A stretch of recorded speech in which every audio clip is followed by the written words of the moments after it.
नहीं है। मान लिया जाए कि आप डोनेट करेंगे सर। बिल्कुल मैं कर रहा हूँ, तो करूँगा नहीं। आने वाले गाने भोजपुरी के सुपरस्टार खेसारी लाल यादव जी आयांश के लिए आगे आ गए हैं और पूरी सर तरीके से आगे का जो प्रोजेक्ट है उसके लिए क्या कहना चाहेंगे? मैं बस यही अपील करना चाहूँगा। देखिए, मेरे एक देने से अगर इस लड़के का जीवन बच जाता तो मैं अकेले दे के बचा लेता भाई। ऐसा नहीं है, ये सबके सहयोग का, सबका ये एक इंसानियत की जो बात होती है सबके पास और है। भोजपुरी स्टार है उनके लिए तो कुछ मैसेज कर देखिए, मैं बाकी लोगों की बातें नहीं कर सकता, मैं अपनी बातें कर सकता हूँ।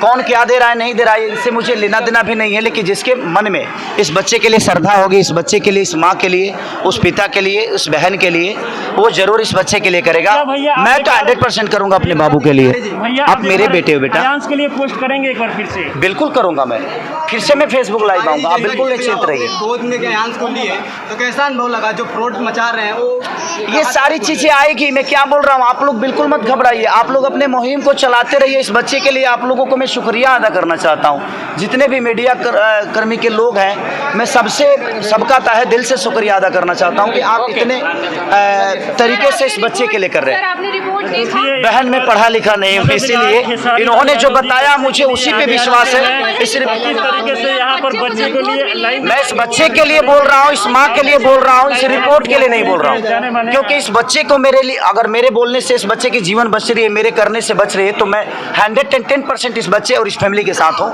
और मुझे लगता है कि पूरा बिहार ही नहीं, पूरा हिंदुस्तान इस बच्चे के साथ आएगा। दुनिया बोलेगी, उस पर ध्यान मत दीजिए। इस बच्चे के कैसे जीवन बच सकती है, उसके लिए हर आदमी, मीडिया को दिल से थैंक यू और धन्यवाद कि आप लोग इतने अच्छे से एक बच्चे के जीवन के लिए आप लोग दिनों रात एक किए हुए हैं। तो सबको दिल से थैंक यू, लव यू। और मैं जरूर बहुत जल्दी मिलूँ।